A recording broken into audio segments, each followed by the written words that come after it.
Court in Plzeň. I do it on behalf of President of this court, Mr. Zdeněk Jaroš. He is unfortunately ill, but send you really warm regards.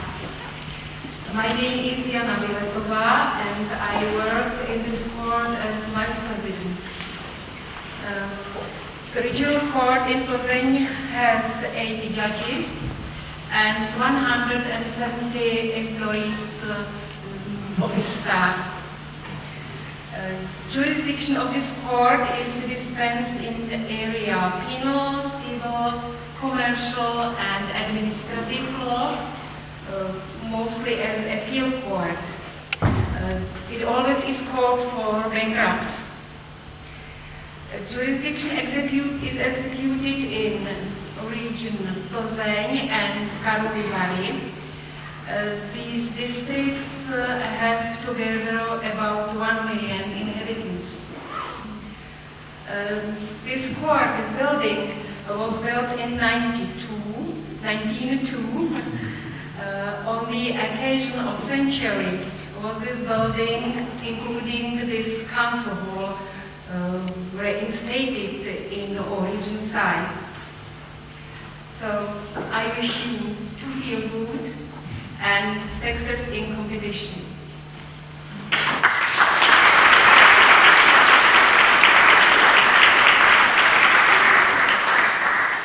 Dear Madam Miletová, dear Madam Vice President, I would like to express our sincere thanks for your hospitality for us to be here. I understand that you may not be able to with us at the end of the proceedings, so I would like to offer you this book, maybe as a contribution to the library of the court, some issues on space law, and to thank you very warmly on behalf of the Institute of Space Law for your hospitality. Thank you very much.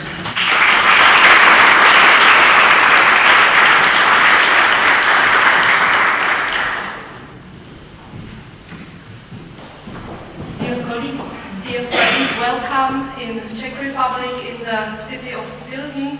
I am too much university teacher in order to let you read without a couple of sentences about the Czech legal order. So please have a patience with me, it will be very short. The Czech Constitution was adopted in 1992. You might know that the Czech Republic is a central state, it is not a federation. And this political system is the mixed one, so there is no state power which is predominant. The parliament is bicameral, the Senate has an important role in the legislation process. The president of state is elected by the parliament in the common session of both chambers. The court system is now in the process of reform. It plays a very important role after the 20 years of communism. It has to find its position in the legal system of the state.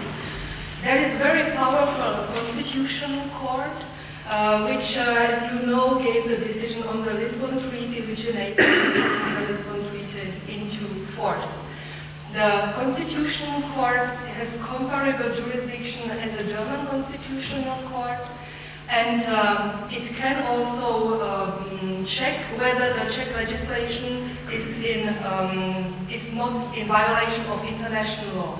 The last remark, under the Czech Constitution, there is very strong position of international law. The ratified international treaties prevailed before the Czech national law. So in case that the registration treaty, for instance, would be in contradiction with the Czech national legislation, the registration treaty have to be applied, must be applied. So by this remark, I am turning back to space law. You would know from the excellent lecture of Professor Vladimír Kopal that the Moot Court finals take place in Pilsen because of commemoration of the life and work of Professor Vladimír Mandl, who lived and worked in this marvelous city. So I wish you, all of us, very interesting finals. Have a nice day in Pilsen. Thank you.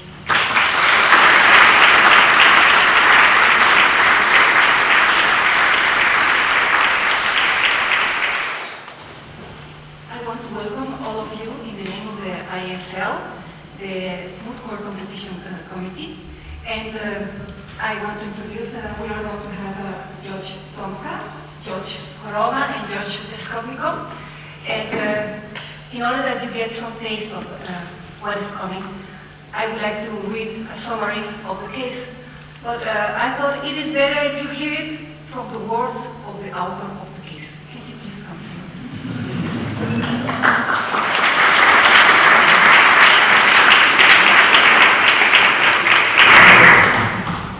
Ladies and gentlemen, summary of the problem. Case concerning suborbital tourism, definition of outer space, and liability. Aspirantia versus Republica.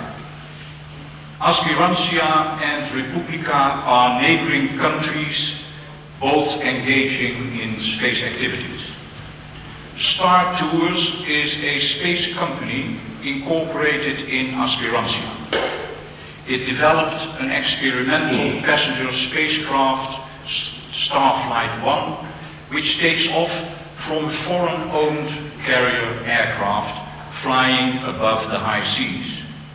Star Tours offers suborbital flights to an altitude of 112 kilometers and offers astronaut certificates to its maximum of 3 passengers on board.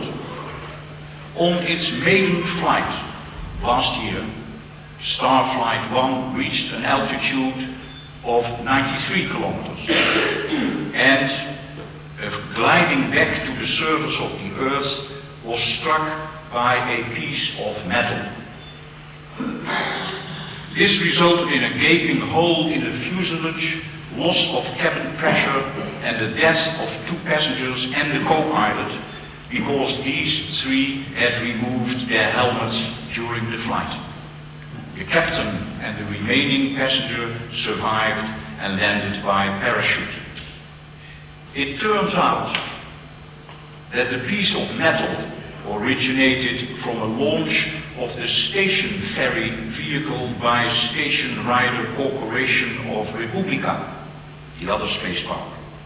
Station Rider, the company, conducts flights to a Republican space station and recently started also carrying wealthy private individuals as paying passengers.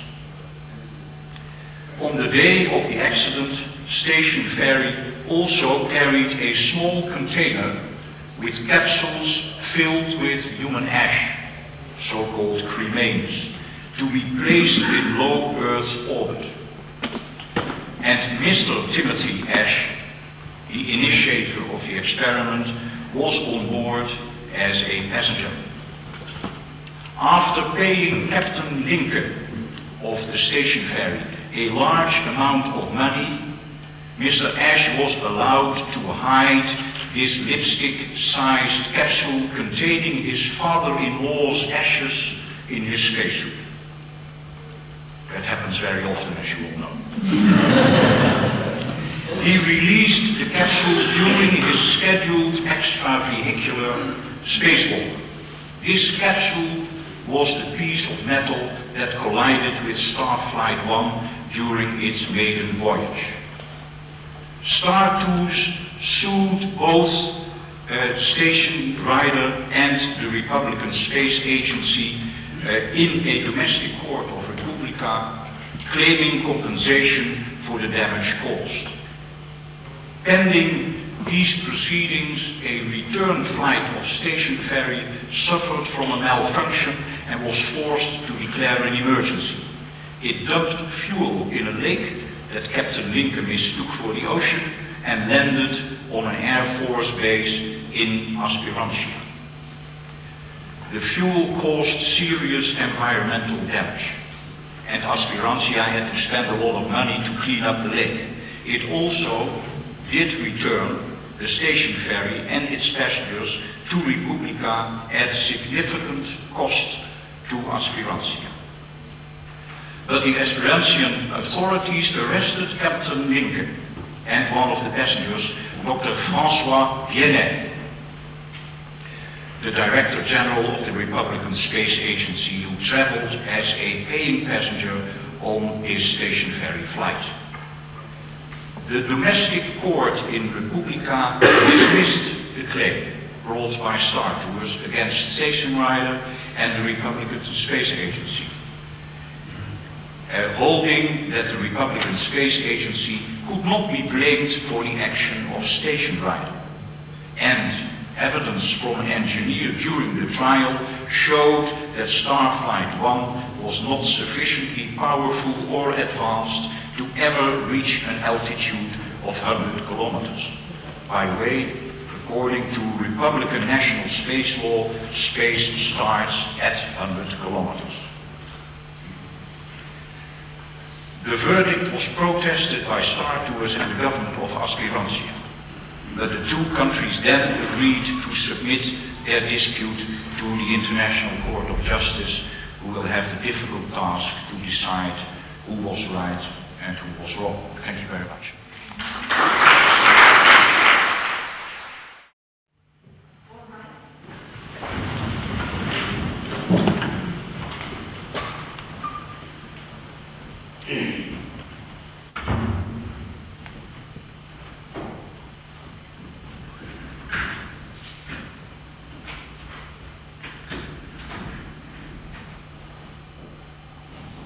Please be seated.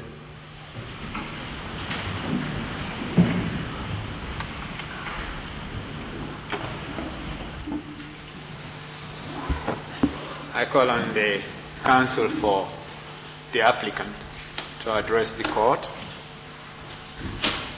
May it please the court. Good afternoon, Mr. President, Your Excellencies. My name is Liana Young. This is my co-agent, Krista Laser, and we represent the applicant, the Republic of Aspirancia. You call to the bar.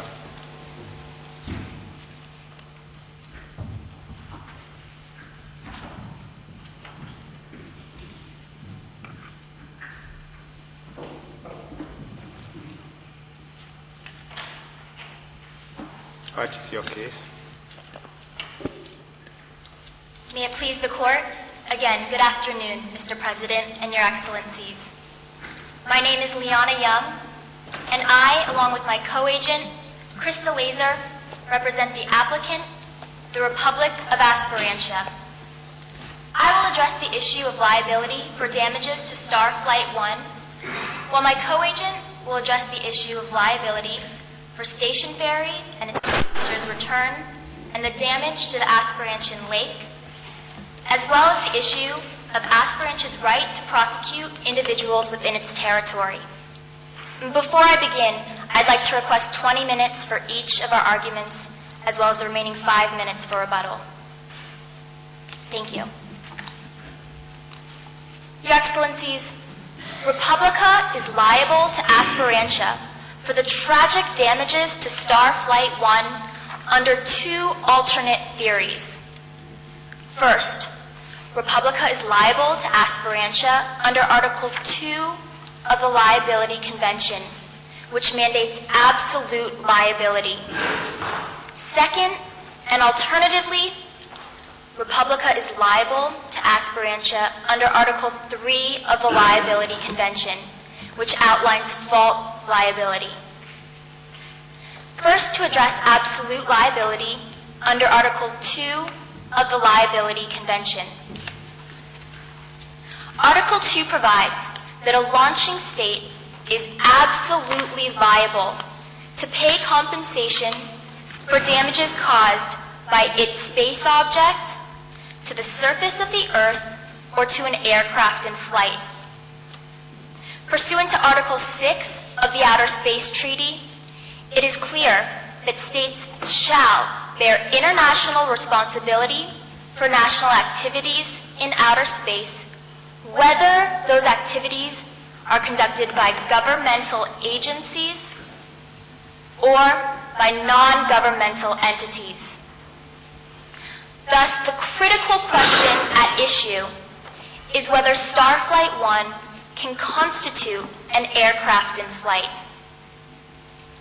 The Liability Convention does not further define the term aircraft in flight, but Annex 7 of the Chicago Convention defines an aircraft as a vehicle that can derive support from the reactions of the air. And both parties, Republica and Aspirantia, are parties to the Chicago Convention. Under this definition, Starflight 1 was an aircraft in flight. As agreed upon by both parties in paragraph 6 of the compromise, Starflight 1 was struck while using only its wings for stabilization, support, and flight. If there is any hesitancy as to whether Starflight 1 can constitute an aircraft in flight while using only its wings to guide it through the air, we can turn to a specialist definition of an aircraft in flight, in which a vehicle would be an aircraft while in airspace. There is no set international definition that differentiates airspace and outer space. However, there is international consensus that the line converges around 100 kilometers above mean sea level. Article 7 of the Outer Space Treaty is consistent with the spatialist approach by recognizing that states are liable to pay compensation for damages, whether on the surface of the Earth, in airspace, or in outer space. And this general delimitation line has been recognized by noted space experts such as Frans van der Dunk, Carl Christol, and Ricky Lee. And the state is liable to pay compensation for what? The state is liable to pay compensation for what? For damages caused under Article 2 to an aircraft in flight. And here, under paragraph 7 of the compromise, the damage is irrefutable. Starflight 1 was left in scattered remnants. 3 individuals, including the co-pilot, were instantly killed. And 2 individuals, the other 2 individuals on board, were seriously injured. Thus, with this damage, Republica is liable to pay compensation.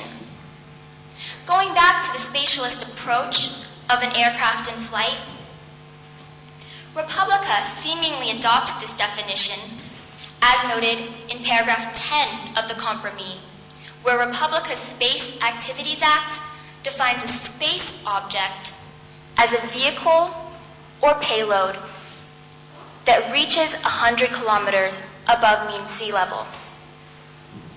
Here, Starflight 1 was an aircraft in flight under the spatialist definition because it was below 100 kilometers.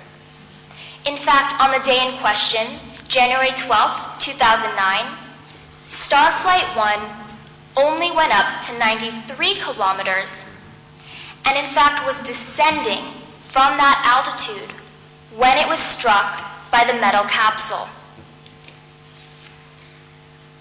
Again, we can look to the functional definition and the spatialist definition together. Starflight 1 was not merely only using its wings, but it was in the generally recognized realm of airspace. And again, finding Starflight 1 as an aircraft via the spatialist definition is consistent with the outer space treaties. The Liability Convention differentiates between absolute liability under Article 2 and fault liability under Article 3, in part because when a space object encroaches on a state's land or airspace, there is likely a breach of that state's sovereignty. Additionally, states that engage in outer space activities and send space objects beyond the realm of 100 kilometers above mean sea level undertake some risk because space activities are inherently risky. And that is why there should be absolute liability for a vehicle when it remains in airspace, because those individuals don't undertake that extra risk of conducting activities in outer space.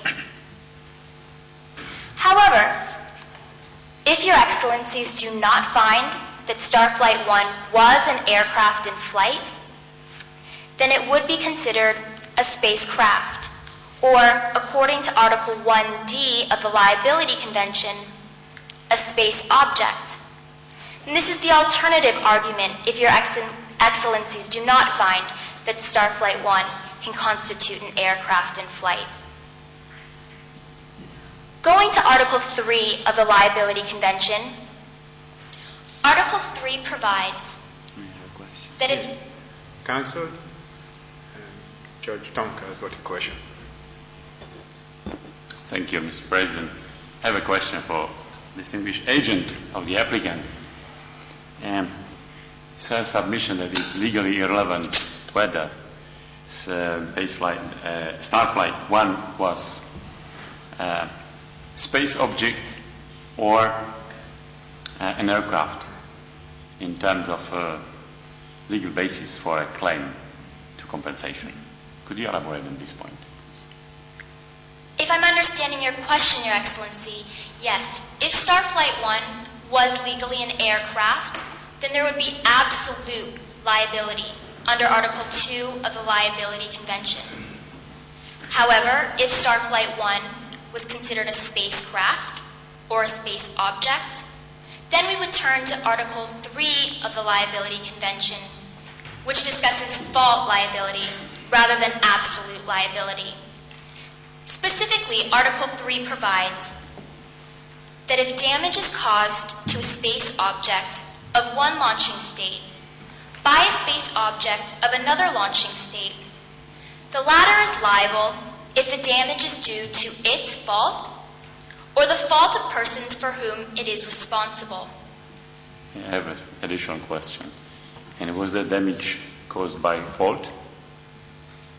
Absolutely, Your Excellency. So in your submission, then it's irrelevant for this court to consider or to determine what was the nature of the object which was damaged. That is correct. There are two alternative theories.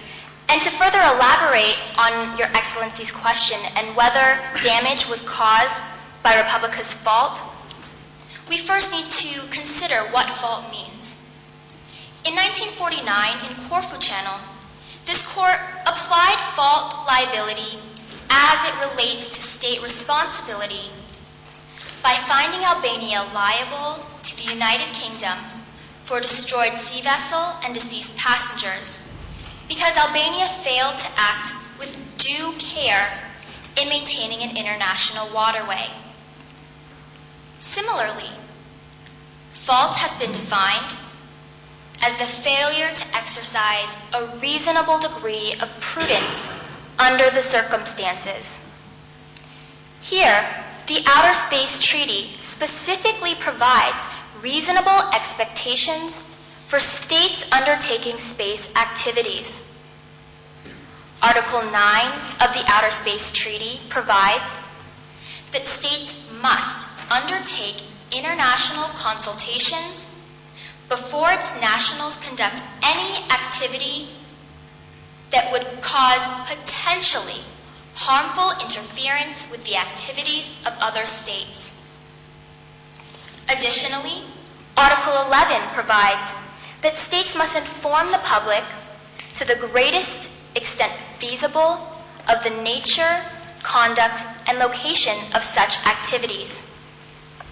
These articles, again, recognize the inherent hazardous nature of space activities, including the dangers of environmental harm and space debris. Because again, Article 1 of the Outer Space Treaty specifically states that outer space is the province of all mankind. Here, Republica breached its duties under the Outer Space Treaty because it did not notify any other state or the Secretary General of the United Nations of its decision to authorize the release of cremains. This is despite the fact that its neighboring country, Aspirantia, was going to allow a flight on Starflight 1 to occur on the exact same day. If this court needs further guidance for what can constitute fault, fault should be found where harm is foreseeable. Here, harm was directly foreseeable.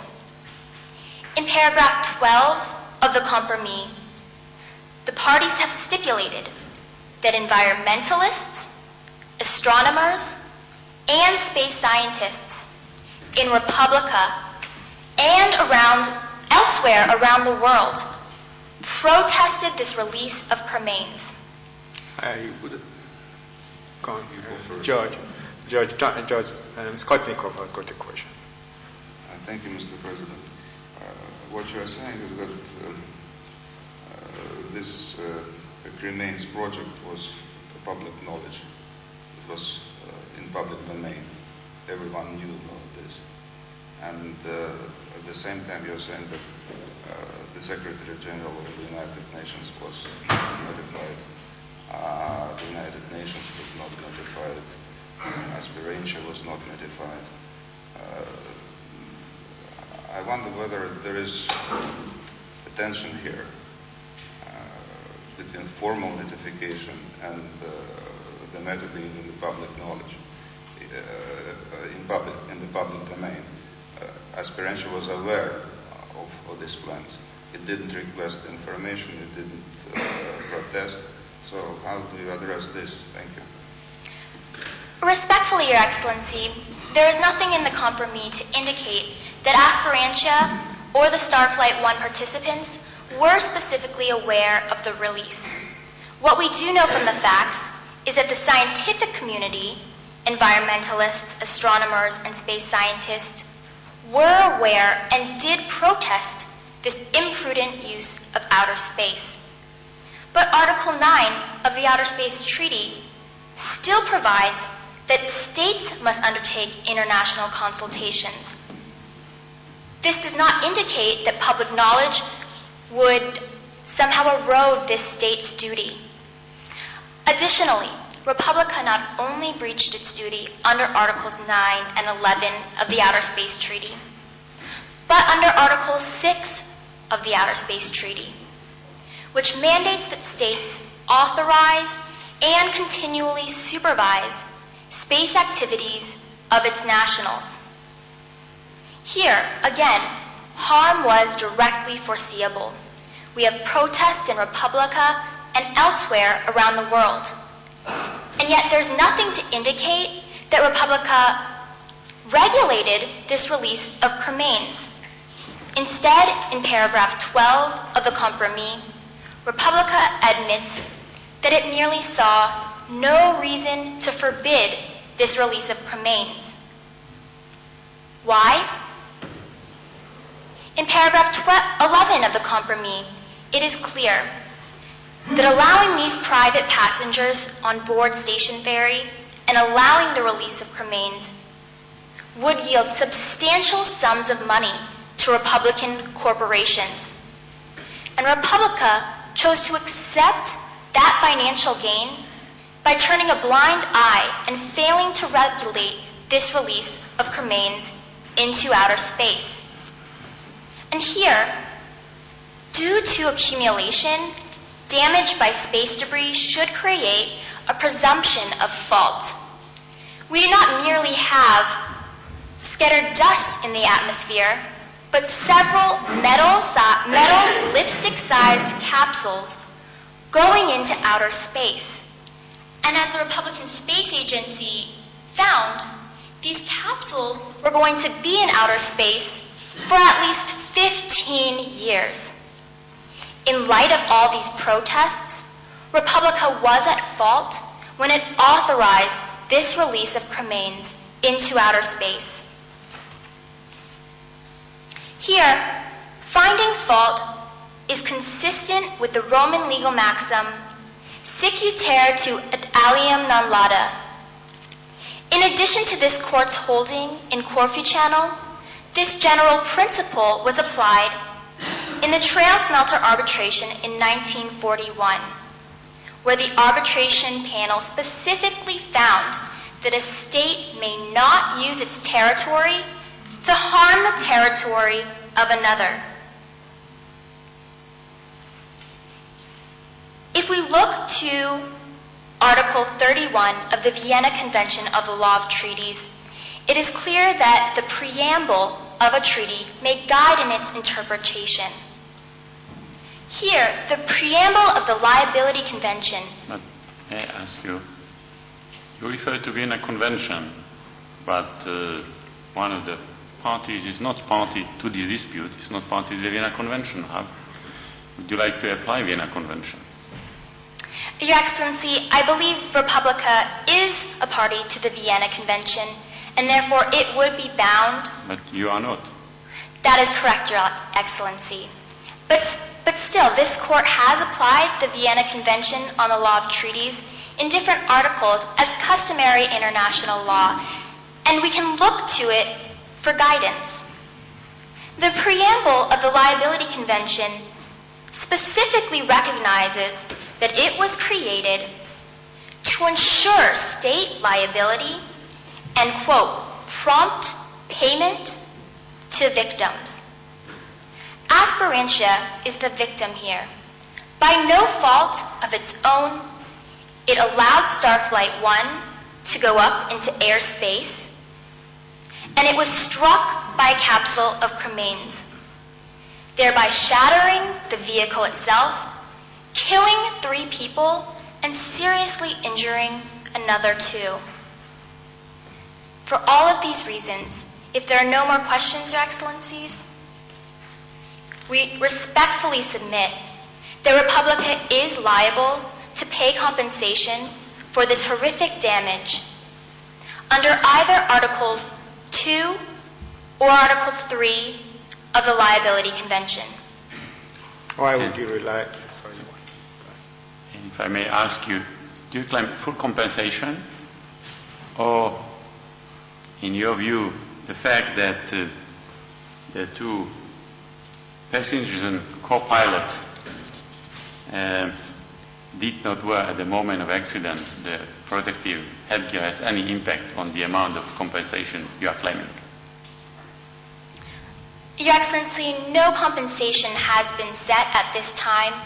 We would submit to full compensation, but here today we are merely submitting that Republica is liable to pay compensation, the amount to be determined at a later date. Okay.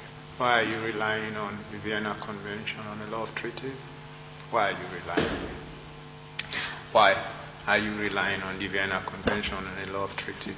You're right what you said. Yes, you're not a party to it, but why are you relying on it? And you quoted the preamble as well, right?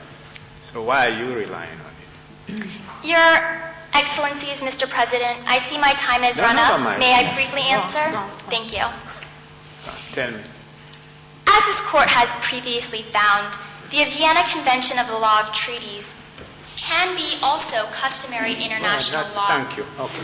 Which... Thank you. That's what you should have brought up. Thank you.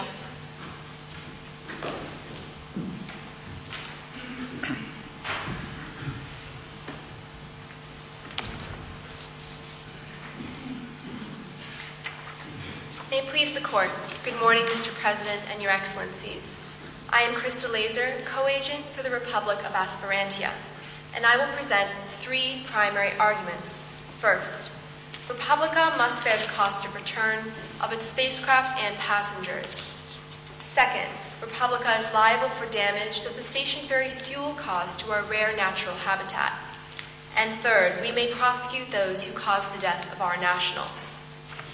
First, Republica must bear the cost of return of its spacecraft and passengers. Article 5, Paragraph 5 of the Rescue and Return Agreement specifically requires that the launching state should bear the cost of requested return of space objects. Here, Republica requested the return of the station ferry, so clearly must bear the cost of return. Republica requested the craft and the passengers together, and Aspirantia returned them together at significant cost. Because the cost would be difficult to separate, and because they were significant, Republica should compensate for all costs involved in return. Republica may argue that aspirantia must pay for the part of return that involved people because the rescue and return agreement is silent. But given the silence, this court should consider which state should bear the cost of return. Should the cost be imposed on the returning state, who is an innocent bystander, or the requesting state, which most benefits from the return? Furthermore, the rescue and return agreement was prompted by sentiments of humanity, as indicated in its preamble. And as my co-agent noted, the Vienna Convention on the Law of Treaties permits this court to consider in the context of treaty interpretation the preamble. Because the agreement was prompted by sentiments of humanity, this court should consider which result will yield the best treatment of those who are in need of rescue. If costs are imposed upon the returning state, how likely is it that states will provide their most advanced technologies and most skilled personnel for the rescue? But I thought you said outer space is a province of mankind. Yes, Your Excellency. Why shouldn't we share the burden, the cost? Your Excellency, I believe that the burden should be placed upon the individuals who are most likely to benefit from the return, and that helps to share the burden. If the cost is placed upon those who have merely suffered the damage, then that does not support equal sharing of the burden. It's not equitable. It will not be equitable. It will not be equitable. Yes, that's correct, Your Excellency. Please proceed. Furthermore, Republica is liable for damage to the stationary's fuel caused to our rare natural habitat under two alternate legal theories. First, under Article 2 of the Liability Convention, and second, under customary international law. Article 2 of the Liability Convention imposes absolute liability for damage by a space object to the Earth. Stationary was a space object, and it caused damage to our lake, so Republica should be absolutely liable. Republica might argue that release of the fuel was a matter of necessity, but Article 2 does not consider fault or necessity. It implies only absolute liability. This result is justified because the people on Earth have not consented to the ultra-hazardous nature of space exploration and its externalities. So it makes sense that the state that benefits from space exploration, not the innocent state whose territory was harmed, should pay for that damage. Republica is also liable under customary international law, which imposes liability for damage to another state's environment. Article 38 of the Statute of the International Court permits this court to consider the general practice of states accepted as law. As my co-agent noted, the Trail-Spelter arbitration confirmed the maxim that one must use your territory so as not to harm another's. There, Canada paid compensation for toxic fumes emanating from the smelter plant. Additionally, in the Cosmos 954 settlement, Canada requested compensation under both the Liability Convention and under customary international law for a fallen Soviet Union satellite that was leaking radioactive material. Additionally, in USA 193, a United States satellite carrying hydrazine fuel malfunctioned in space, and the United States ambassador pledged to compensate states if debris fell in their territory. Therefore, because Republica harmed our territory, it should compensate us under...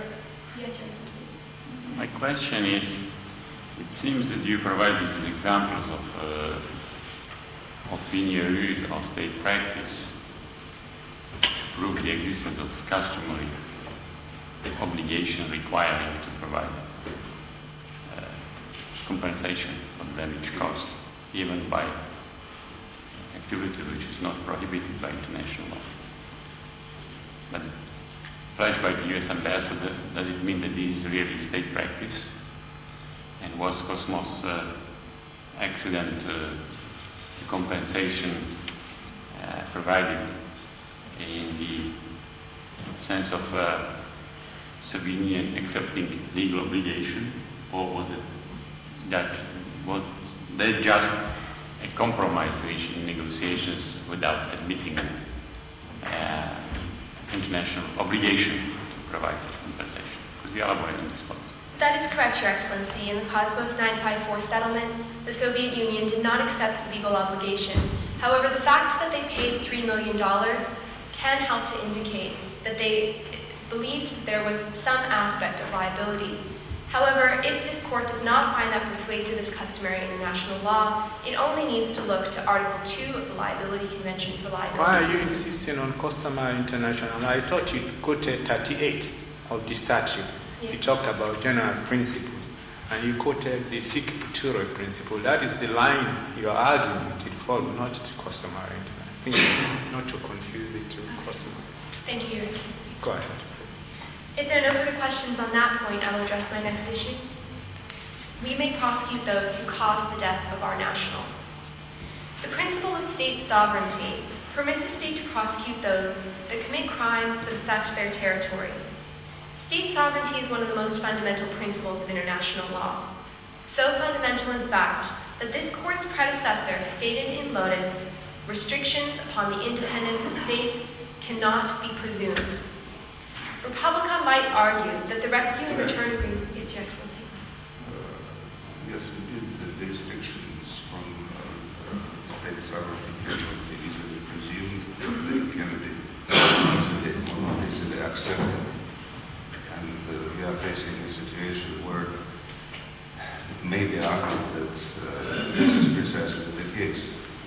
That, for example, like with diplomatic immunity, parties to the Vienna Convention of Diplomatic Relations decided to forego their sovereign rights to prosecute everyone within their jurisdiction. They made an exception out of their free will. So I think that the reliance on sovereignty as such is not probably the best way to address this issue. Yes, Your Excellency. There is a specific reason, however, why the rescue and return agreement does not encroach upon this sovereignty, unlike the doctrines, for example, of diplomatic immunity that do encroach upon sovereignty in those instances where they apply. The rescue and return agreement does not specifically set forth restrictions upon the right of the state to prosecute. And as the Latin maxim goes, lex specialis derogat legi generali. Therefore, absent a specific provision to the contrary, the rescue and return agreement should not be allowed by presumption and implication to overcome this long-standing principle of international law. Furthermore, Your Excellencies, Article 2 of the Vienna Convention on the Law of Treaties permits this court to consider supplemental means of interpretation when terms are ambiguous. Here, the negotiating history of the rescue and return agreement indicates that states debated whether return should be unconditional. But ultimately, the word unconditional is not included in the treaty. Furthermore, if Republica's interpretation of international law is followed, states would also not be able to hold astronauts for quarantine, medical necessity, asylum, or any other reason that states may want to hold these individuals that would be justified by the humanitarian nature of the treaty. Don't you find that the return and prosecution are two different issues? And well, maybe it's very plausible that you're under obligation to return those persons, which doesn't infringe on your right to prosecute them, but you have to first return them. How do you respond to that? Your Excellency, because we arrested these individuals while they were present within our territory, there are two conflicting issues going on here, the return and the need to hold these individuals for prosecution as a result of their arrest within our territory. Because the arrest has already taken place, it is very dissimilar to a case, for example, like the Congo v. Belgium in the arrest warrant case, where the arrest warrant was pending and the individuals had not yet been arrested. Therefore, we look, for example, so to... For you, the arrest is something of a very determinative circumstance. Yes, Your Excellency. The fact that the state acted in this way creates some sort of new legal situation in terms of international law. Your Excellency, it's not a new situation in international law. It's simply that generally when states have arrested an individual and are pending prosecution, they may continue to hold those individuals. And furthermore, prosecution is justified in this instance. The Restatement 3rd of Foreign Relations Law notes that states may assert jurisdiction over non-nationals who commit crimes within their territory or that substantially affect their territory. Here, those who were injured in the Starflight 1 incident were all Aspirantian, so their deaths affected Aspirantia. Furthermore, in Lotus, this court's predecessor held the Turkish prosecution of a French captain for manslaughter was justified when a French ship crashed into a Turkish ship because the French captain permitted the watchman to fall asleep. This case is very similar to Lotus because here Republica's captain and its space agency director permitted the release of dangerous debris which caused this crash and affected our territory by causing the death of our nationals. We also have a reasonable basis for charging these individuals. Article 38 of the Statute of the International Court permits this court to consider the general principles of law recognized by civilized nations.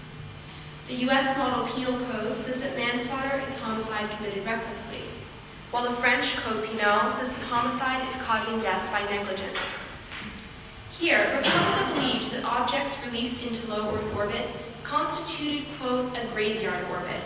But simple research would have shown that graveyard orbit is tens of thousands of kilometers further away. In fact, low Earth orbit is highly populated with other objects that might be damaged, as my co-agent noted. As, again, my co-agent noted, environmentalists, astronomers, and space scientists protested this release. And smaller pieces of debris than this can cause catastrophic damage to space objects. So a lipstick-sized piece of metal orbiting for 15 years at least would certainly pose a substantial risk of harm. Dr. Binet, Republica's Space Agency Director, and Captain Link are guilty of manslaughter because they were negligent in permitting the release of these capsules without notifying other states. And I would also like to add, Your Excellencies, that the Starflight 1 flight was widely promoted as indicated in the additional facts.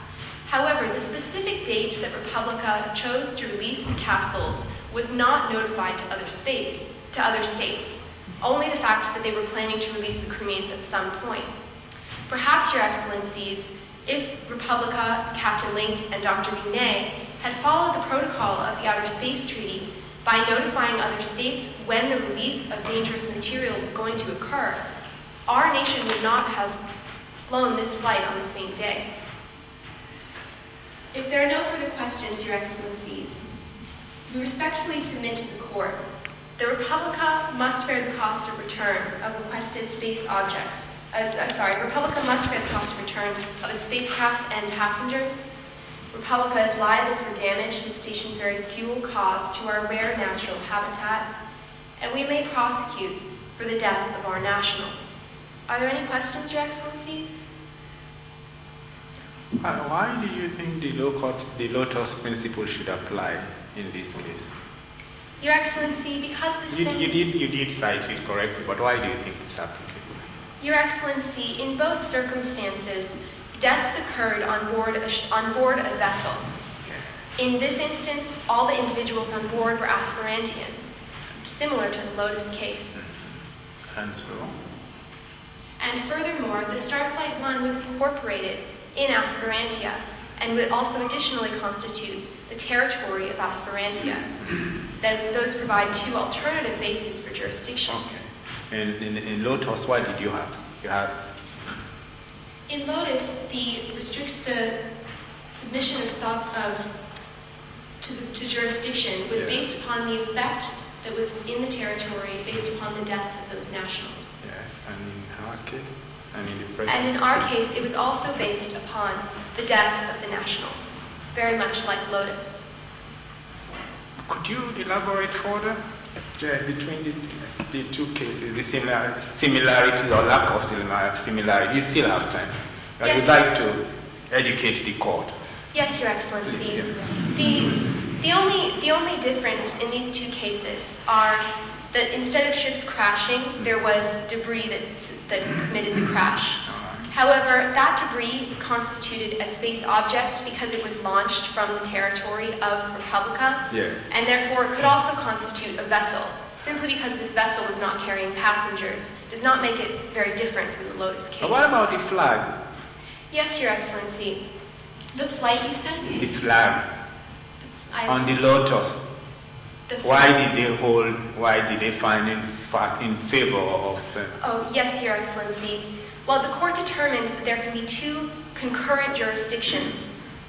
And in this instance, we also may have concurrent jurisdiction. But the fact that we arrested these individuals indicates that we are the ones asserting jurisdiction in this case. And therefore, we should be able to fulfill that jurisdiction. Yeah, in this case, you are relying on the incorporation, right? Yes, Your And in the Lotus, what was the issue there? That was the place of the flag state. Thank you. However, in this instance, All right. oh, yes, You educated the court. Thank you. Thank you, Your Excellency. Thank you. Good afternoon, Mr. President, Your Excellency. My name is Dominic Tan, and I appear for the respondents in this case, the Kingdom of Republican, together with my co-agent, Ms. Anetta Singh. I will be addressing the issues arising out of Station Ferry's landing in Esperantia, namely, first, Esperantia's arrest and detention of Captain Link and Dr. Vianney. Second, the cost of return of Station Ferry and the remaining crew and passengers. And third, liability for the cleanup costs for the environmental damage done to the lake. Ms. Sid will be addressing the issues arising out of the damage to Star Flight 1 and the loss of lives on board. We'll be speaking for 20 minutes each, and we will reserve 5 minutes for Sir rebuttal. Your Excellencies, Republica acknowledges that very unfortunate damage has occurred here. There was the damage to Star Flight 1 and the loss of lives on board. And there was the environmental damage done to the lake in Esperantia. But two things must be made clear about the damage. First, the damage to Star Flight 1 occurred in a situation in which Republica had done all that it could and all that international space law required of it. Second, the environmental damage done to the lake occurred in a situation of grave and life-threatening distress that forced Captain Link to dump the fuel into the lake. Also, the unfortunate nature of the damage does not justify Esperantia in unlawfully arresting and detaining Republica's nationals contrary to its own international obligations under the rescue agreement. And that is why, for the first issue, Republica submits that Esperantia's arrest and detention of Captain Link and Dr. Vianney is unlawful because it is a breach of their unconditional obligation to return them under Article 4 of the Rescue Agreement. Under Article 4, two elements must be satisfied. First, that the landing in Esperantia was due to a situation of distress, emergency, or unintended landing. And second, if they qualify as personnel of a spacecraft.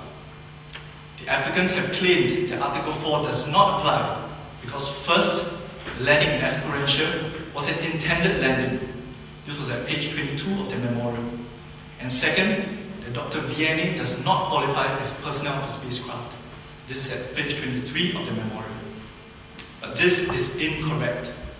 First, the first element of Article 4 is satisfied because the situation that we have here is precisely the situation contemplated by the parties when they use the words unintended landing.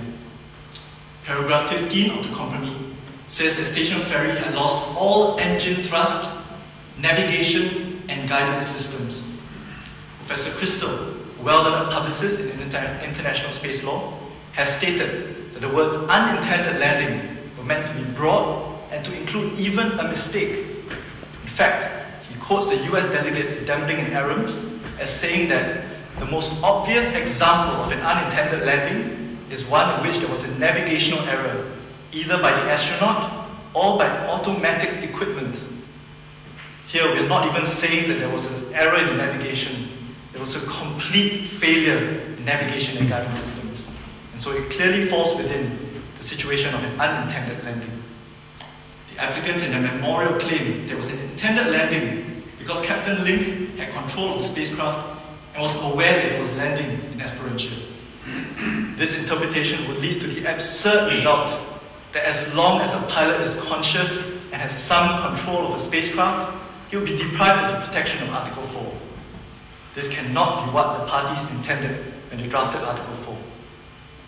Second, the words personnel of a spacecraft are satisfied here because the words were intended to be as broad as possible and to include anyone on board a spacecraft.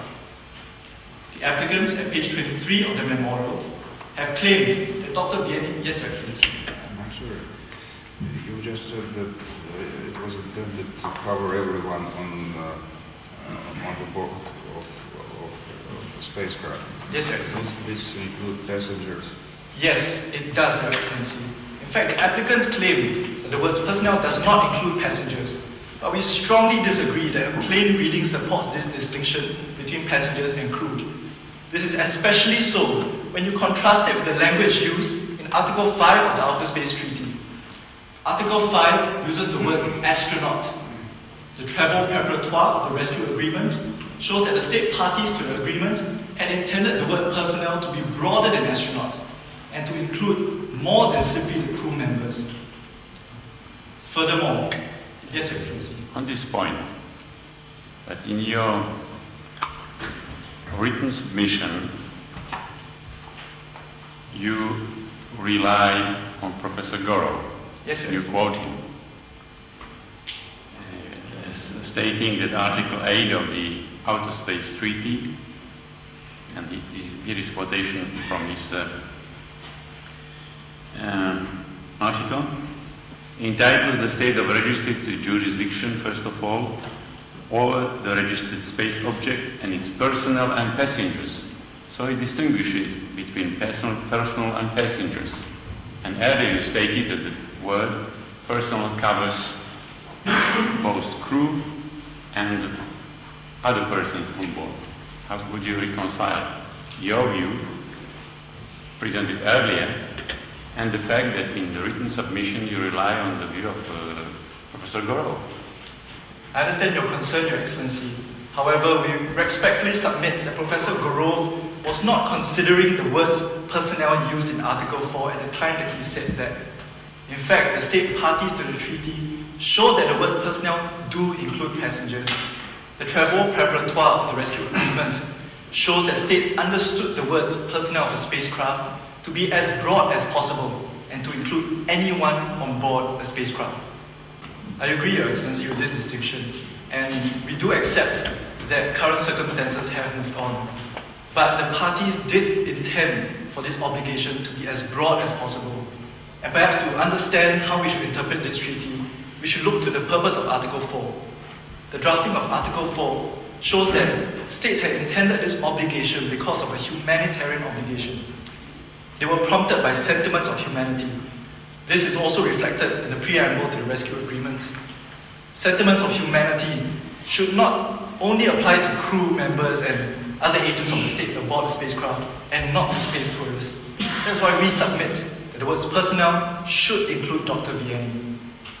But Your Excellencies, the real crux of this issue is not whether the two elements have been satisfied.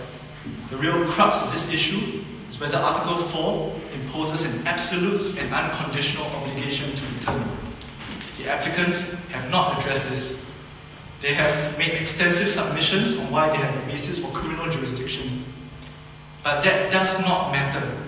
As Your Excellency observed earlier, they cannot... They have not addressed your categorical imperative because they do not accept that those two individuals fall within the categorization of astronauts. That's why it's for you to persuade the court that they do fall. And if I were you, I thought Judge Skotnikov offered you a way out. Even these so-called space tourists, or not so-called, even space tourists, many values, they then encouraged or taught to carry out certain experiments, isn't it? So couldn't you argue that therefore they fall under that category? I think that would be a better argument. I'm sorry, Excellency, I didn't I would argue that even these space tourists, when they go out there, they are trained for months, 6, 9 months, to carry out certain experiments while they are out there. Yes, sir. I think that was what the judge was suggesting to you. One could argue that therefore they fall under the definition, and therefore they should have been returned for that reason. Thank you, Your Excellency. And yes, indeed, the compromise does say that Dr. Vianney was trained as an astronaut. And so, yes, he would be included under personnel of a spacecraft. However, we submit that it is broad enough to include even space tourists, and that Dr. Vianney, in any case, will be included. But whether it's an absolute and unconditional obligation is supported by 3 points. First, a plain reading of Article 4 shows this. Article 31 of the Vienna Convention on the Law of Treaties says the first port of call is a plain reading. And the use of the word shall shows that this Article 4 is a mandatory obligation. This is supported by the travaux préparatoires of the rescue agreement, which shows that states had raised possible exceptions based upon the state's exercise of criminal jurisdiction, but that these possible exceptions had been rejected by the state parties. Belgium, like Esperantia now, sought to make Article 4 conditional upon a state's exercise of criminal jurisdiction, but this was rejected by the state parties for a mandatory obligation. Also, third, Article 4 would be rendered useless if states could simply rely on their domestic, criminal, and environmental laws to excuse their failure to perform Article 4. Article 4 applies in situations of distress and emergency. And in such situations, it is conceivable that there will be breaches of environmental laws or criminal laws. Also, one of the reasons that Article 4 was drafted in such a way was because states at that time were worried about possible states holding their astronauts hostage for political purposes. Allowing a state to use its criminal laws could open the door to further abuse of domestic criminal laws to avoid the obligation under Article 4. Yes, Excellency. I have a question. Could you provide information to this court whether the Code of Criminal Procedure of Kingdom of Republica provides that astronauts and crew members and other passengers on board of spacecraft, if they land the emergency in their territory, cannot be subjected to criminal jurisdiction, even if they committed a crime? So if the public prosecution of the Kingdom of Republica wishes to start criminal proceedings, is there any legal ground in your legislation prohibiting that or not? Unfortunately, the compromise does not provide this information on whether Republica would have that legislation. However, we submit that this does not affect our case, that Esperantia must return these personnel before they can exercise their criminal jurisdiction. What Esperantia is trying to do is to rely on the domestic laws to justify a failure to comply with an international obligation. This is prohibited by Article 32 of the ILC. But perhaps you had in your Code of Criminal Procedure provision that it is not applicable in relation to persons enjoying immunities from jurisdiction. I'm sorry, Excellency. That prosecution can be opened against persons enjoying under international law immunities from criminal jurisdiction of the Kingdom of Republica. Do you have such a provision in your Code of Criminal Procedure? The compromise does not provide this information, and I would have to take further instructions from my clients. Okay, you can address that in the second round, yeah? Thank you, Your Excellency. Your Excellencies, Article 4 imposes an absolute and unconditional obligation. The parties have drafted this obligation to be as broad as possible, to include everyone on board, to be absolute and unconditional. If Esperantia does not wish this obligation to apply in criminal situations or to passengers on spacecraft, they can try to amend the rescue agreement under Article 4 of the Vienna Convention.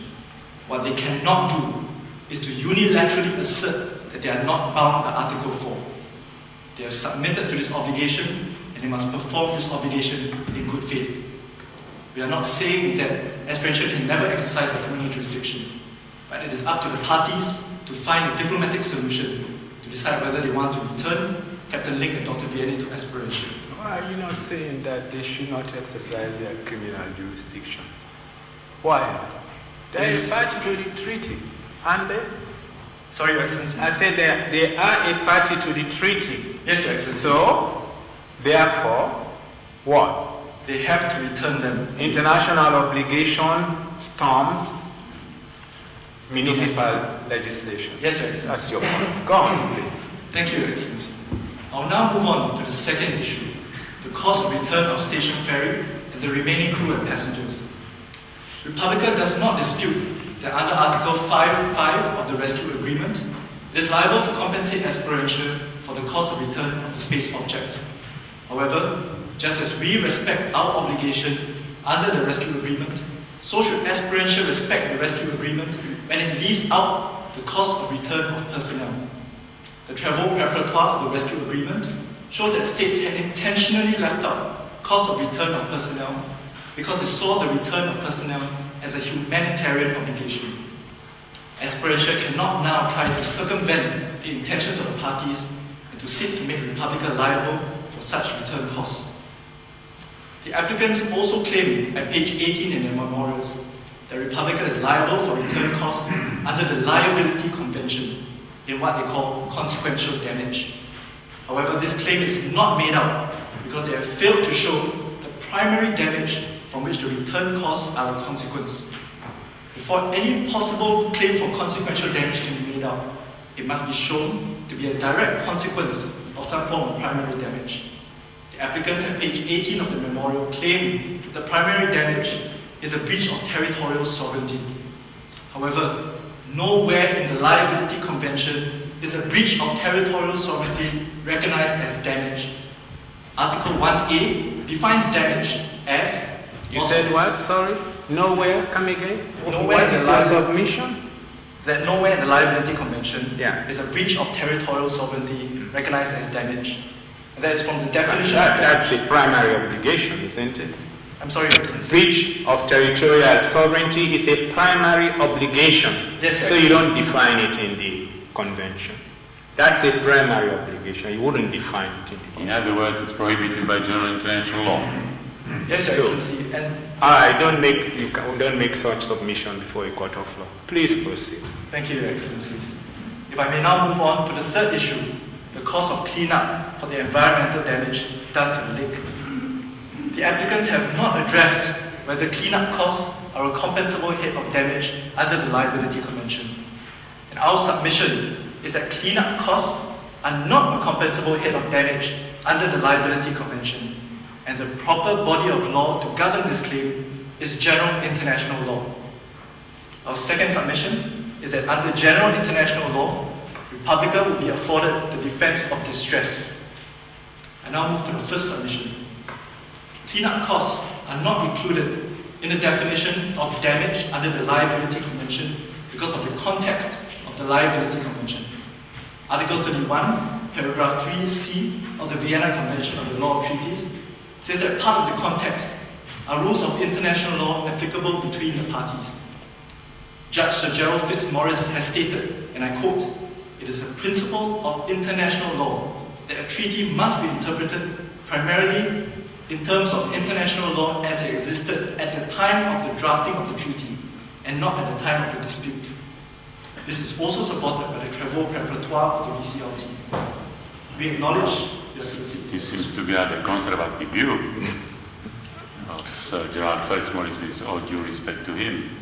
But international law develops, and under the Vienna Convention on law of treaties, you have to take into account when interpreting the treaty, among other things, also international law applicable in relation between the parties to the treaty.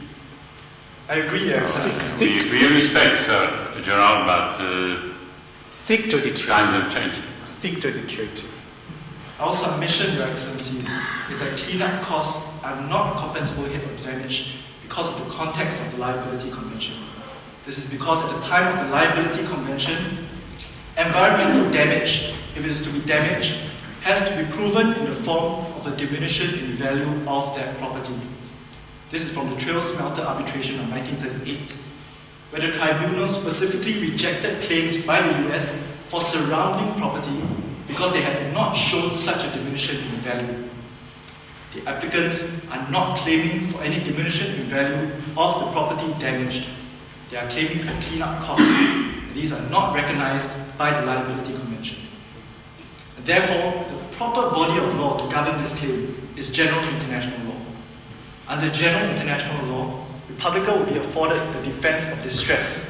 This is found in Article 24 of the ILC Articles on State Responsibility, which say that any wrongfulness on the part of the state is precluded when the actor had no other reasonable way. I see my time is up. May I just finish with one sentence? Yeah. In 2 sentences. Yes, Your Excellency. No other reasonable way to save the lives of those on board. Captain Link acted reasonably to save the lives of those on board Station Ferry. He had no choice but to dump the fuel. Judge, maybe Captain acted reasonably had no other choice, but why does this mean in your view that you should not pay compensation for an injured party, which has nothing to do with any of activities on your part? I don't think that it sounds very equitable. And again, there must be a distinction between distress as an excuse for, or rather, distress absolving you of the accusation of committing a wrongful act, and distress as an excuse for not providing compensation for something which clearly occurred and manifestly damaged the environment. I understand your concern, Your Excellencies, and we are not saying that the parties cannot reach a diplomatic solution on how to share the cost of this burden. But what we are saying is that there is no legal reason to force Republica to pay compensation for the cleanup costs because of the defense of distress. Article 32 recognizes that the obligation to pay reparations does not arise when any wrongfulness is precluded, and therefore there is no legal obligation on Republica to compensate for the cleanup costs. We are not saying that it cannot reach a diplomatic solution, but Esperantia cannot impose legal liability on Republica. That concludes my submissions on our issues. I now hand the floor to my co-agent. Thank you. I am Zanetta Sid, and I will be addressing the issue of Republica's liability for the incident involving Starflight 1. Republica submits that it is not liable under both Article 2 and Article 3 of the Liability Convention. And I have 3 submissions to make in support of this. First, Article 2 is inapplicable because Starflight 1 was not an aircraft in flight. It was a space object. Second, even if Article 2 is applicable, Republica is exonerated pursuant to Article 6 of the Liability Convention. And third, under Article 3 of the Liability Convention, Republica is not liable because it is not at fault and it is not responsible for the actions of Captain Link and Mr. Ash. I will first address the applicant's primary contention that Republica is liable under Article 2. We submit that Starflight 1 was a space object and not an aircraft in flight. It is necessary to determine whether Starflight 1 was an aircraft or space object, as this will determine whether absolute liability under Article 2 will apply or fault-based liability under Article 3. Now, Your Excellencies, Starflight 1 was an aerospace vehicle. It was intended to be capable of both traversing through outer space as well as relying on its aerodynamic properties to sustain itself in flight in airspace. It conforms with the definition of an aerospace vehicle given by the United Nations Office of Outer Space Affairs. The applicants contend that simply because Starflight 1 used its wings for stabilization and support, it fulfills the definition of an aircraft under the Chicago Convention. However, Your Excellencies, Starflight 1 can do more than merely rely on its wings for stabilization and support in airspace. It was also intended of going into outer space. In the recent 2009 questionnaire on the possible legal issues arising with regard to aerospace vehicles, which was issued by the United Nations Office of Outer Space Affairs. The majority of the 69 states which responded advocated a functional approach to classify aerospace vehicles. They stated that in order for there to be certainty in the liability regime, an aerospace vehicle should be considered a space object where on that particular mission it was intended to go into outer space. If on that particular mission the aerospace object was only intended to remain in airspace, then it would be an aircraft in flight within the meaning of Article 2. The reason why we can look to the 2009 questionnaire is because under Article 31(3)(b) of the Vienna Convention of the Law of Treaties, it provides that we can look to subsequent state practice to see how states interpret the definition of a term in the treaty. And in this case, we are looking to see whether states understand aerospace vehicles to be within the definition of a space object under Article 1D of the Liability Convention. In fact, Your Excellencies, to give a modern example, in 2004, the world's first privately funded suborbital spaceflight, Spaceship One, was recognized as and licensed as a space object by the US Office of Commercial Space Transportation because it was intended to go into outer space. And similarly, in the present case, Starflight 1 was intended to go to an altitude of 112 kilometers. Star Tours advertised that Starflight 1 would provide suborbital space flight. Agent for the applicant recognizes that the reason for the distinction between absolute liability and fault-based liability is that states who have undertaken space activities and the risk inherent in them must prove fault under Article 3 before they can claim compensation. Aspiration in this case clearly intended to engage in space activities. They must be seen as having undertaken the risk inherent in space activities, and therefore Article 2 should not apply in this case. But Your Excellencies, even if Article 2 applies, Republica is exonerated under Article 6(1) of the Liability Convention. Article 6(1) of the Liability Convention provides the exoneration from absolute liability will be granted where the damage was due to the gross negligence of the claimant state. In the Travaux Preparatoires, the drafters understood the term gross negligence to mean a willful or reckless act or omission. And why you contend that they acted negligently? The claimant state, the applicant. Your Excellency, this is because Esperantia failed to regulate their space activities. Agent for the applicant has recognized that space activities are ultra-hazardous, and states such as the USA have promulgated the necessary regulations in order to mitigate yes. Even if they enacted regulations, do you think that in that case the accident would not have happened? That the regulation would have saved the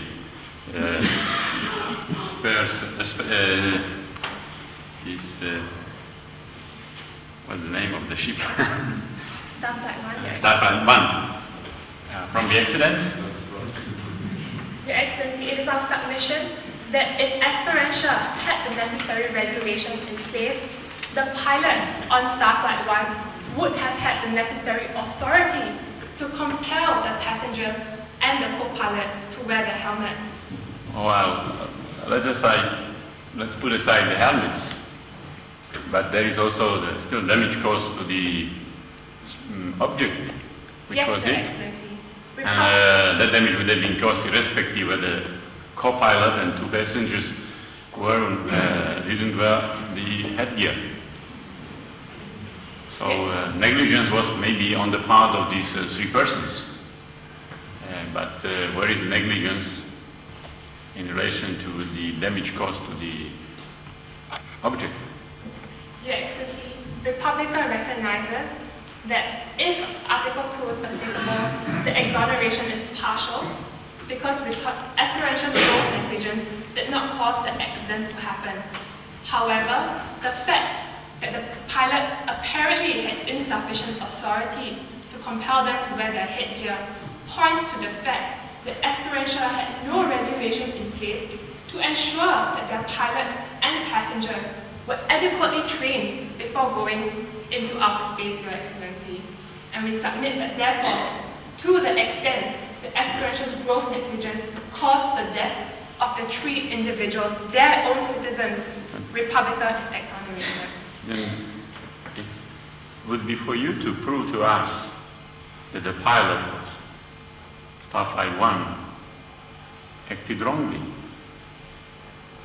Your Excellency, it is not our submission that the pilot of Starflight 1 acted negligently. Or not professionally. Yes, Your Excellency. Our submission is that Esperantia was negligent for not empowering their pilots and not training their pilots and passengers to observe safety regulations on space flights. But Republica emphasizes that our primary position is that in the first place, Article 2 is inapplicable. Moving on to the applicant's alternative contention that Republica is liable under Article 3 because it is at fault. Republica submits that it is not liable under Article 3 for 2 reasons. First, it is not at fault because it has conformed with all its obligations under the Outer Space Treaty. And second, it's not liable under Article 3 because it is not responsible for the actions of Captain Link and Mr. Ash in outer space. Your Excellencies, this court has held in the Tehran hostages case that fault is a breach of international obligation. The applicant's definition of fault as a failure to exercise the degree of prudence considered reasonable under the circumstances does not have any authority, Your Excellency. The applicants at page 10 of their memorial contend that Republica is responsible, liable for the damage to Starflight 1, even if Republica's space activities were lawful. This is not the case. Article 3 of the Liability Convention clearly requires the applicants to prove fault on the part of Republica. They must prove that Republica breached an international obligation, and more importantly, that breach caused the damage for which they are claiming for. This position is supported in general international law.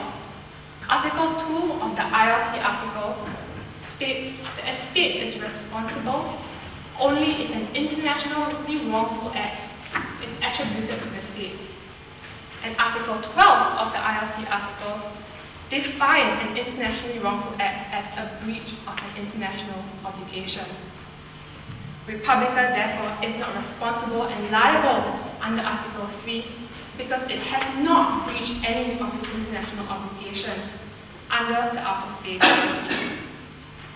I will first address the applicant's contention that Republica breached its obligation to undertake international consultation under Article 9 of the Outer Space Treaty.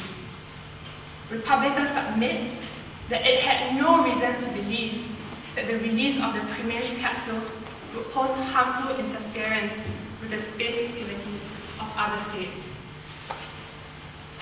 The Preamble capsules were intended to be released into graveyard orbit, an area significantly higher than where space activities normally occur. In fact, Your Excellencies, current state practice is to release satellites into graveyard orbit at the end of their operational life. Therefore, Republica had no reason to believe that the proper release of the Preamble capsules would cause harmful interference. Yes, there was protest. There were protests from scientists, astronomers, and the public in general. But practically speaking, it is not feasible for a state to call off a launch every time there is negative response from the public. At paragraph 12 of the compromise, it shows that Republica did consider the protests that occurred, and they considered that the release of the cremains capsules would not be potentially harmful because it would disintegrate the essence. Yes. May I ask you about this release of cremain capsules? The overriding principle governing activities under Article 1 of the Outer Space Treaty is that the exploration and use, in this case its use, of outer space shall be carried out for the benefit and in the interest of all countries. What is the benefit and what are the interests of other states if one state decides to allow the release of cremain capsules? Could you explain to us? Yes, Your Excellency. Perhaps in this case, we are not able to demonstrate how the release of capsules benefits space exploration of humanity as a whole. However, what we must keep in mind is that Republica did not breach the obligation. Even if the release of the cremains capsules was not to the benefit of mankind, it does not mean that Republica has breached the obligation under Article 9 of the Outer Space Treaty. And it's the breach of the obligation which is critical, because that is what liability under Article 3 is premised upon. So, Yes, what yes. about space symmetry? Yes, yes. What about space symmetry? We talk about how sensitive outer space is. Are we going to start using it as a symmetry? Your Excellency, we recognize that... Don't you think greater sensitivity or awareness should be brought to bear on the use of outer space? Yes, Your Excellency, you are right. Perhaps... And since, if you accept, I believe, that it is a province of mankind, humanity. Yes, perhaps it is desirable that the use of outer space be used to the benefit of mankind in general. However, in this case, the release of the cremains capsule arguably benefits the residents of Republica, and in any event, Republica did not authorize the improper launch of the cremains capsule, that particular cremains capsule which caused the damage in this case. I turn now to the applicant's contention. You have not argued that case, that point to conviction. I would like you to make another effort. Give us some other reasons why you think that it was lawful or legitimate not to launch that creme. Your Excellency, the release of the cremains capsules, which Republica authorized, was the release of cremains capsules into graveyard orbit. Graveyard orbit is the place where states put satellites at the end of their operational life. Good. And for this reason, Republica had no reason to believe that the proper release of the cremains capsules would be illegitimate or in breach of any of their obligations under the Outer Space Treaty. We must keep in mind that the cremains capsule which caused the damage was not released pursuant to any authorization on the part of Republica. Is there no obligation on your part to help in reducing the pollution of the outer space? That's why I also wanted you to address the bench on that. Your Excellency, there is no obligation in the Outer Space Treaty which suggests that states have a positive duty to reduce space debris. Okay. All that is required is that if states objectively believe that their space activities would pose harmful interference to the activities of other states, they must undertake international consultation. And what does the General Assembly resolution say on the matter of space debris? General Assembly, UN General Assembly resolution, what does it say on the issue of space debris? Your Excellency, the General Assembly resolution states that states should not contribute to space debris. And in this case, we submit that that does not place an obligation on Republica, even though arguably the cremains capsule is space debris, because the release of the cremains capsule did not breach any obligation under the Outer Space Treaty, and the General Assembly resolution is not prove that there's any obligation of that sort on Republica. Thank you. Please proceed. I will address the applicant's contention that Republica was in breach of the obligation to inform the UN Secretary General, the public, international scientific community, pursuant to Article 11 of the Outer Space Treaty. We must note that on the facts, it was not necessary or practicable for Republica to inform the scientific community or public because on the facts, they already knew. And more importantly, under Article 3, the applicants must show that the damage was due to Republica not informing the UN Secretary General, public, or scientific community, and they have not shown this. Even if Republica had informed the UN Secretary General of the intended release of the cremains capsule, it would not have prohibited Mr. Ash from releasing the cremains capsules. And finally, Your Excellency, Republica is not responsible for the actions of Captain Link and Mr. Ash. Republica is not responsible for Mr. Ash, even though he improperly released the cremains capsules.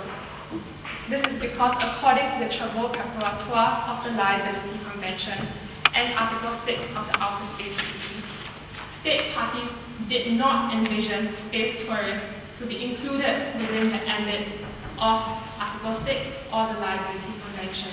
This is unlike the Rescue Agreement, where states in the Travaux Préparatoires indicated that they wanted the term personnel of spacecraft, as my co-agent submitted, to be as broad as possible. In relation to Captain Link, Republica recognizes that Article 6 of the Outer Space Treaty places an obligation on states to be responsible for non-governmental entities, such as Captain Link. However, it is our submission that Republica is not responsible for the ultra-virus acts of Captain Link. He accepted a payment in this case to release the cremains capsules, to allow Mr. Ash to release the cremains capsules improperly. This is because under Article 7 of the ILC articles, although states are responsible for the ultra-virus actions of state agents, the rationale given by Your Excellency, I see that my time is up. You have a minute. Go on. If I may just quickly conclude this point. The rationale was that states must be responsible for the ultra-virus actions of state agents because they exercise elements of governmental authority. And this rationale is not applicable to non-governmental entities such as Captain Link. Judge Scott, you can answer the question. But I think that the captain acted within the regulations established by Republic. And you, if I'm not mistaken, you recognize that his actions constituted national activities. So these actions were, for all practical purposes, national activity, as well as from the legal point of view. Now you're saying that if a person entrusted with carrying out national activity accepts a bribe, this absolves the state from the state responsibility which otherwise exists. So is that your point? Yes, Your Excellency, that is our submission. We recognize that we're responsible for space activities of non-governmental entities because the term national activities under Article 6 encompasses all those within the state's jurisdiction. But as I mentioned earlier, the rationale for making states responsible for the ultra-virus actions of state agents does not apply to non-governmental entities because persons such as Captain Link do not exercise elements of governmental authority. Your Excellencies, Republica has conformed to its obligations under the Outer Space Treaty and respected the intentions of the drafters. We have conformed to international space law as it stands today. Esperantia should not impose liability on Republica based on what they think space law should be when they have not proven that Republica's fault or any breach of international obligations caused the damage for which they are claiming for. Yeah, Please help me. Yes. Dr. Vince is not obliged because he was not carrying out state activities according to your submission. I beg your pardon. Dr. Vince was not liable because Dr. Vince, you are not in breach of your international obligation because Dr. Vince was not carrying out a governmental act, right? Yes, with reference to Dr. Venier, Yeah. our submission is that Esperantia has to return Dr. Venier because he is personnel of the spacecraft. Yeah, sorry. Our submission here is that Captain Link is a non-governmental entity, Yeah. and his ultra-virus acts are not the responsibility of Republica. We only accept responsibility for the acts of non-governmental entities which we have authorized under Article 6 of the Outer Space Treaty.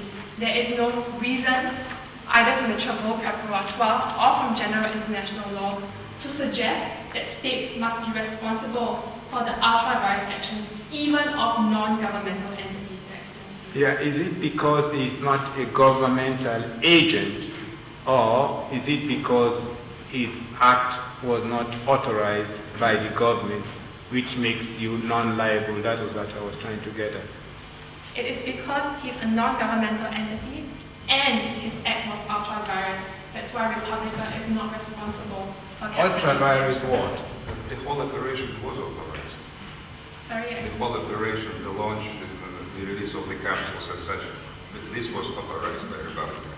Yes, Your Excellency. Republica authorized the release of the Cremains capsules into low gravity orbit. It did not, yes, Your Excellency. Well, you rely very much on this non-governmental nature and ultra-virus acts. Explain to us. I can understand that an agent of a state acts ultra-virus because there are certain powers, certain virus. But a non-governmental organization or non-governmental entity involved in these activities has no powers assigned by state. In any case, it does not exercise elements of governmental authority. Yes, it has a license, authorization to engage in outer space activities. So why are you relying on the concept of ultra-virus when there are no powers to be exceeded?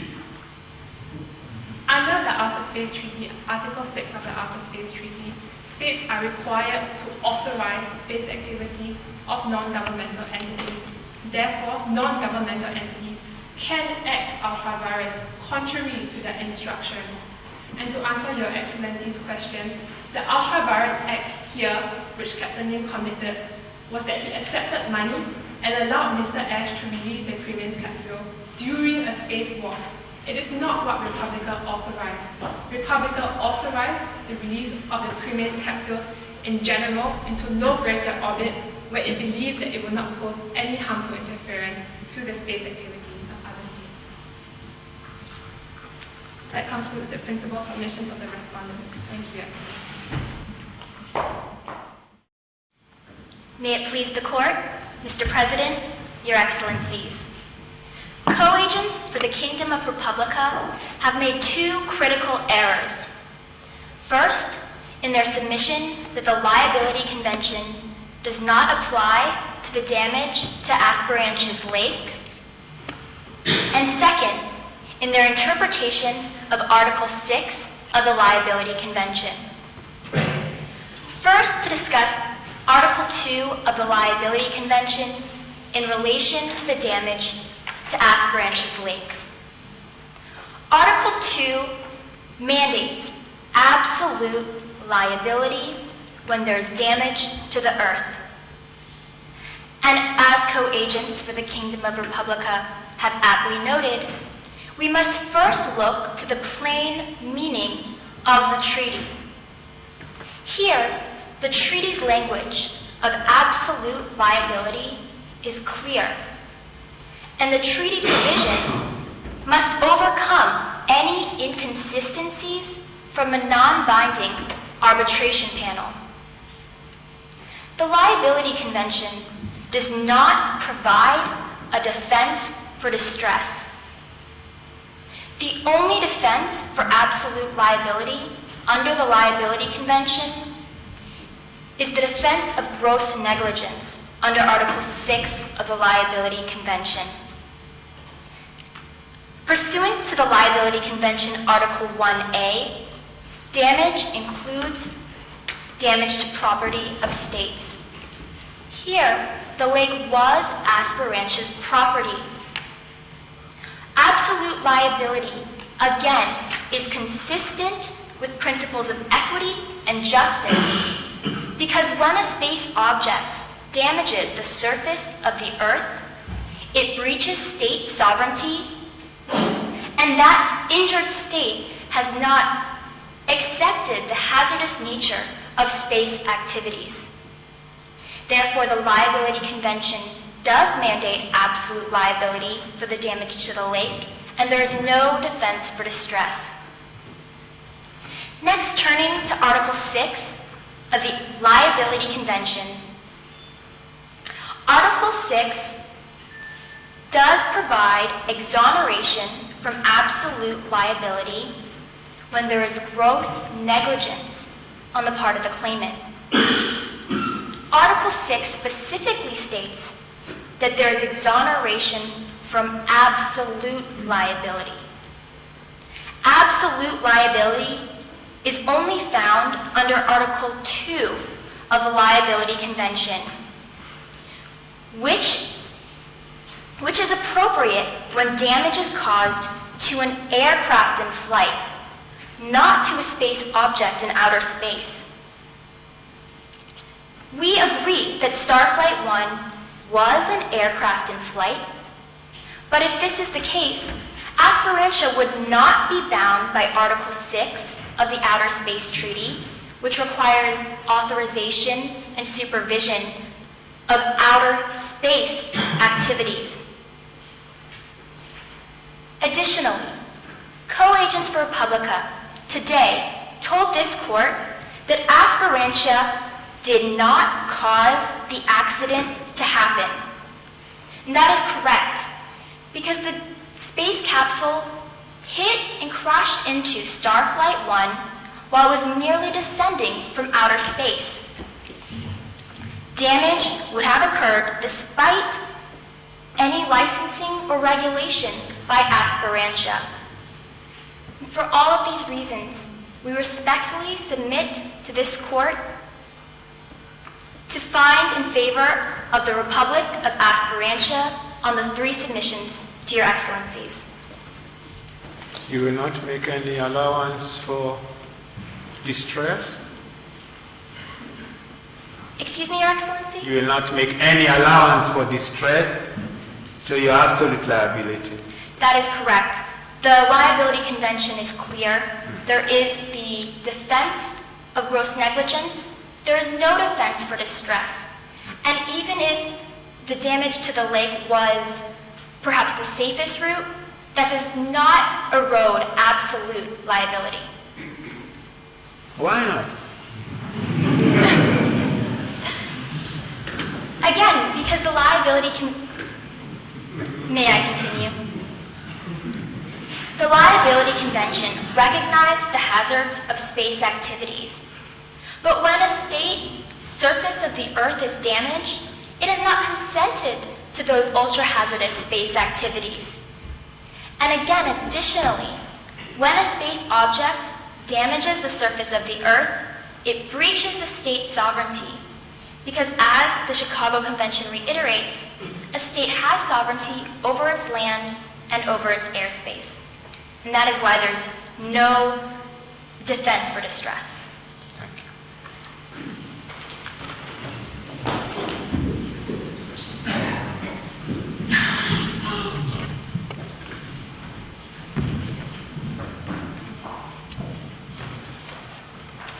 Your Excellencies, I will address the applicant's rebuttal in reverse order.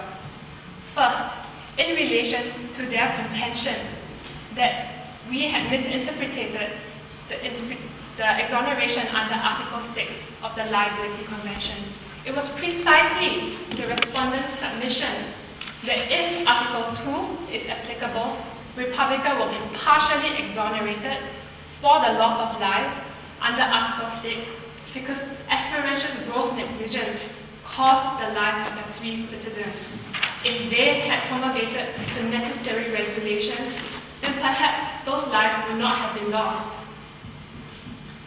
In response to the applicant's contention that the liability that they are allowed to claim for damage to the lake under the Liability Convention, the respondents reiterate that they must first prove that there was damage within the meaning of Article 1A of the Liability Convention.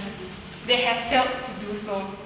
They have failed to show that cleanup costs constitute damage, and we submit that damage to the lake must be quantified according to the diminution in value of the lake, and they have failed to show this, Your Excellencies.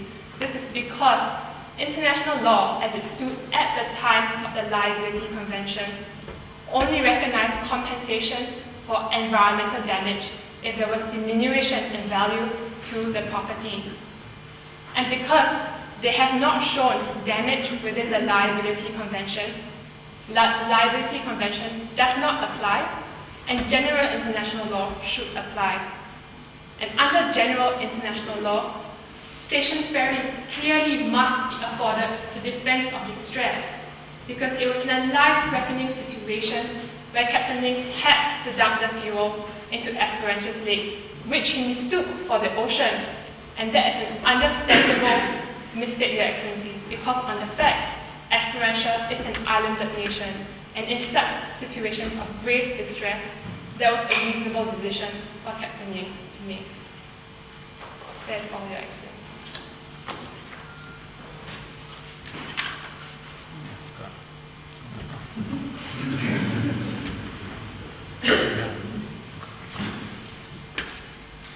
Well, why do you still maintain that no damage, as it is defined in Article 1 of the International Liability Convention, was caused? Because under the definition, damage means loss of life, personal injury, other impairment of health, and the damage to the property of states or persons, natural, juridical, etc. Yes, Your Excellency. This is because under Article 31 of the Vienna Convention of the Law of Treaties, a treaty must be interpreted in light of its context, Your Excellency.